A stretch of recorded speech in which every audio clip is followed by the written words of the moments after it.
Today, we're going to look at how a nation's story gets told in some pretty unexpected ways. We're talking about everything from animals on the front lines to missiles in the sky. We'll even dive into a debate over a very old plant and a new decision about public health. Let's see how all these, well, totally different things actually connect.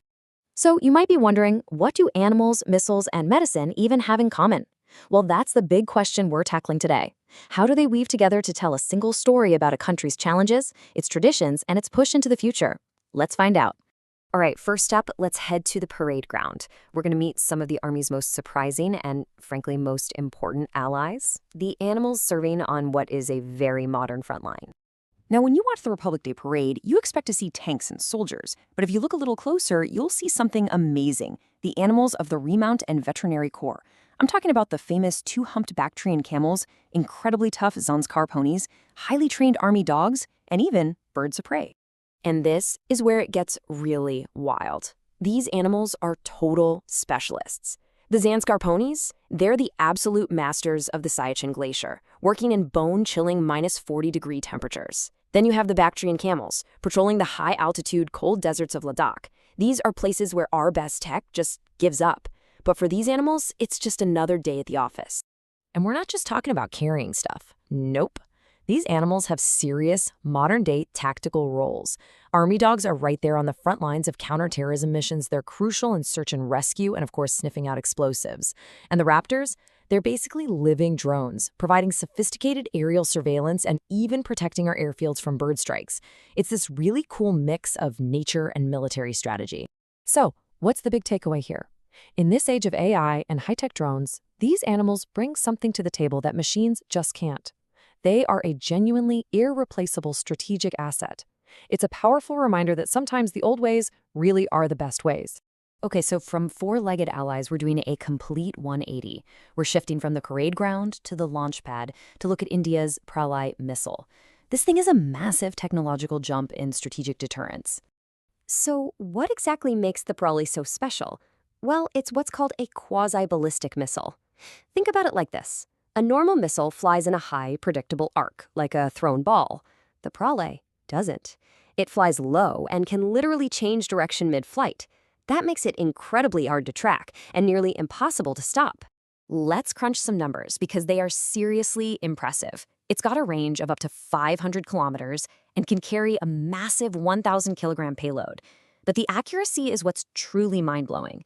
It can hit a target within a 10-meter radius. To put that in perspective, that's like hitting a specific car from 300 miles away.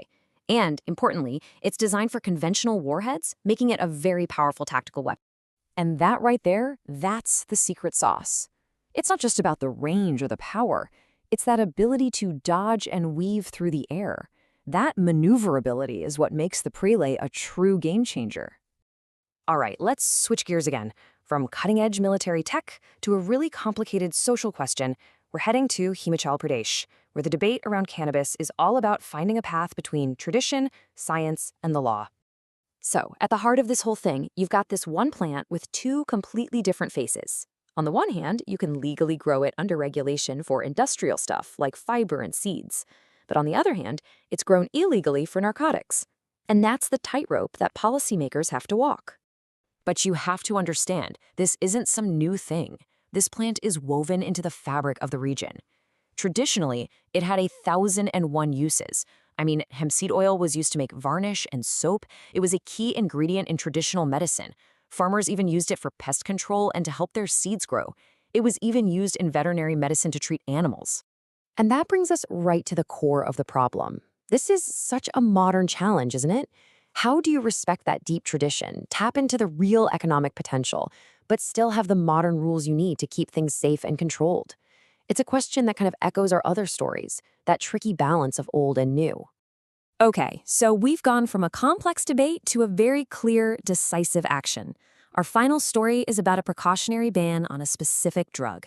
It's a clear move that's all about putting public health and safety first. This entire story really boils down to just one number: anything over 100 milligrams.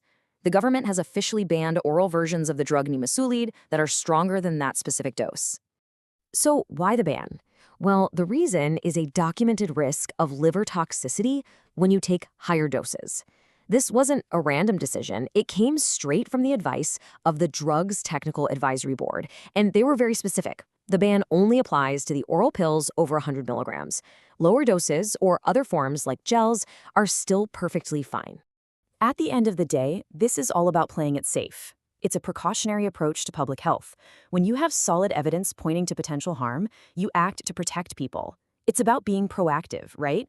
Just like developing new missile tech to stay ahead or finding new ways to use old resources.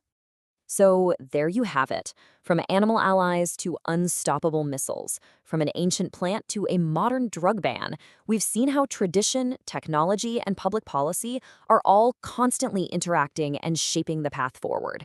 It's a balancing act, a constant negotiation between the past and the future. And maybe that's where you see the real story, in how a country juggles all of that at once.